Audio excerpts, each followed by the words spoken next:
Welcome to easy learning 700। ये MGT 211 introduction to business की short lecture series का 41वां lecture है। इसके अंदर है verbal versus non verbal communication. ये टॉपिक पिछले ही लेसन से स्टार्ट हो चुका है। Sources of non verbal communication कौन कौन सी हो सकती हैं? तो पहली सोर्स है बॉडी लैंग्वेज। बॉडी लैंग्वेज का यूज़ तब होता है जब फेस टू फेस कम्युनिकेशन हो रही होती है, आमने सामने जब कम्युनिकेशन होती है। और इसके अंदर दो चीज़ें शामिल है, एक तो पोस्चर और जेस्चर्स, यानी कि इशारे और पोस्चर कैसा है जो शख्स बॉडी लैंग्वेज के थ्रू हमसे कम्युनिकेट कर रहा है उसका। उसके बाद है फेस। फेस के अंदर जो अहम चीज़ है वो है आई कांटेक्ट के थ्रू कम्युनिकेशन की जाती है।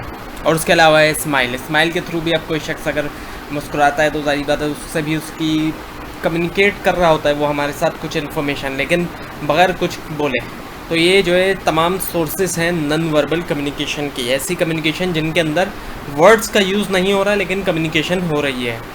अच्छा, अब चैनल क्या है? चैनल का मतलब वो कैरियर जिसके थ्रू मैसेज जो है वो सेंडर से रिसीवर तक पहुंचता है, यानी कैरियर है ये चैनल का मतलब, जो कैरी करता है मैसेजेस को, लेके जाता है सेंडर से रिसीवर तक। सेंडर से मैसेज लिया और रिसीवर तक पहुंचाया, इसको हम कहते हैं चैनल। और चैनल कौन कौन से होते हैं? लेटर भी उसमें हिस्सा है, जारी बात है। लेटर के थ्रू भी मैसेज पहुँचता है, टेलीफोन के थ्रू भी, फैक्स के थ्रू भी, और कोई एक शख्स भी हो सकता है जो पैगाम पहुँचा रहा हो तो वो भी हो सकता है, तो उसको भी हम चैनल की कैटेगरी में कहेंगे।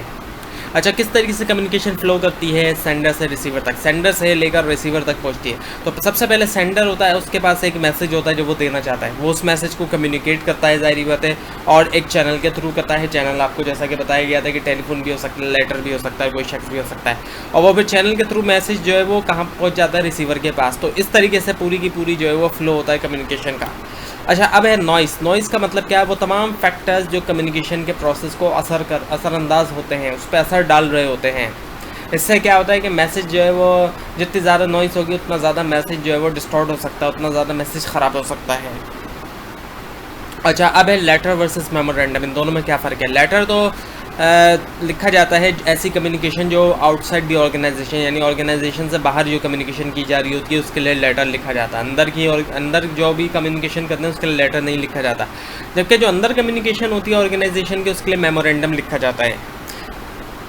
तो लेटर की अगर हम टाइप की बात करें तो लेटर की कई सारी टाइप्स होती हैं जब लेटर को लिखा जाता है कम्युनिकेशन के लिए। जैसे इंक्वायरी लेटर लिखा जाता है और reply to the inquiry letter, यानी इंक्वायरी लेटर का रिप्लाई दिया जाता है तो उसको हम reply to the inquiry letter कहते हैं। ऑर्डर लेटर लिखे जाते हैं, कंप्लेंट लेटर लिखे जाते हैं और एडजस्टमेंट लेटर लिखे जाते हैं। तो ये तमाम जो है वो टाइप्स होती हैं लेटर्स के।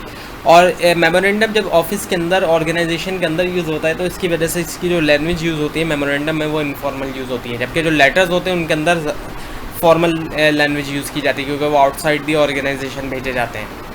अच्छा, अब है आपके सामने इन्फॉर्मेशन सिस्टम। इन्फॉर्मेशन सिस्टम का क्या मतलब है कि arrangement of information into a form that can be use for decision making purposes, यानी इन्फॉर्मेशन को अरेंज कर लेना ऐसी फॉर्म में जिसको यूज़ किया जा सके डिसीजन मेकिंग पर्पसेस के लिए, यानी डिसीजन लेने के लिए यूज़ किया जा सके। इस तरीके से अपनी इन्फॉर्मेशन को अरेंज किया जा सके तो उसको हम कहते हैं इंफॉर्मेशन सिस्टम।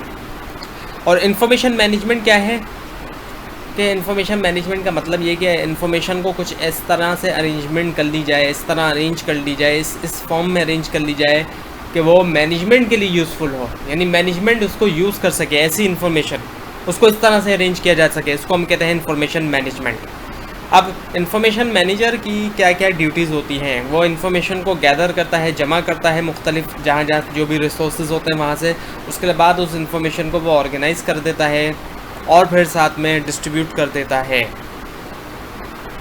अब यूज़र्स ऑफ इन्फॉर्मेशन कौन है? किन किन को के पास ज़ाहिर बात इन्फॉर्मेशन पहुँचती है, कौन यूज़ करते हैं इन्फॉर्मेशन को, किन को ज़रूरत होती है इन्फॉर्मेशन की? वो होता है हेड ऑफ़ मैन्युफैक्चरिंग डिपार्टमेंट। ऐसा डिपार्टमेंट जहाँ पे मैन्युफैक्चरिंग हो रही होती है, प्रोडक्शन हो रही होती है, उसका जो हेड होता है उसको इन्फॉर्मेशन की ज़रूरत होती है। मार्केटिंग के लोगों को ज़रूरत होती है क्योंकि ज़ाहिर बात है मार्केटिंग रिसर्च और मार्केटिंग स्ट्रेटजीज़ के लिए ज़रूरत पड़ती है इन्फॉर्मेशन की। इसके अलावा प्लानिंग पीपल, जो प्लानिंग करने वाले लोग होते हैं, जो प्लान बना रहे होते हैं, उनको भी इन्फॉर्मेशन की ज़रूरत होती है। तो इन यूज़र्स तक इन्फॉर्मेशन पहुँचती है।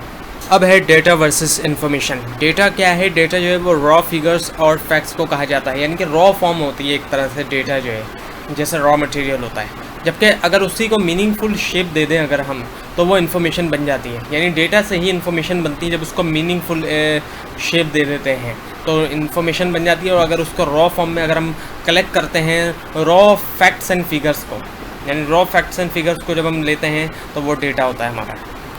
अच्छा, why information system is important in the organisation. Organisation में इंफॉर्मेशन सिस्टम जो है वो क्यों इम्पॉर्टेंट है? क्योंकि फ्रीक्वेंट यूज़ ऑफ इन्फॉर्मेशन का बहुत ज़्यादा यूज़ होता है, फ्रीक्वेंटली यूज़ होता है। टेक्नोलॉजी नहीं है, उस वजह से नए इनोवेशंस के लिए, प्रोसेसेस के लिए, मेथड्स के लिए, उसके अलावा नई कम्युनिकेशन डिवाइसेस हैं जैसे कि टेलीफोन है, इंटरकॉम है और वीडियो कॉन्फ्रेंसेस वगैरह। तो इन सब चीज़ों की वजह से इंफॉर्मेशन सिस्टम बहुत इंपॉर्टेंट है ऑर्गेनाइजेशन के अंदर। इसके अलावा डिजिटल बिजनेस सिस्टम है और डेटा कम्युनिकेशन नेटवर्क, यानी कि ग्लोबल नेटवर्क, ऐसा ग्लोबल नेटवर्क यानी पूरी दुनिया का, जिसके ज़रिए रिसीविंग हो रही है और सेंडिंग हो रही है इन्फॉर्मेशन ग्लोबली, यानी पूरी दुनिया के अंदर जो है वो रिसीविंग और सेंडिंग इन्फॉर्मेशन हो रही है। साथ में क्विकली भी हो रही है, जल्दी भी हो रही है, इकोनॉमिकली भी हो रही है, यानी कि उसकी कोई इतनी कॉस्ट भी नहीं आ रही। तो ये था आज का लेसन। आपको कोई भी कन्फ्यूजन है नीचे कमेंट ज़रूर कीजिए और इस पूरी सीरीज़ को देखने के लिए इस चैनल को सब्सक्राइब कीजिए। Thanks for watching.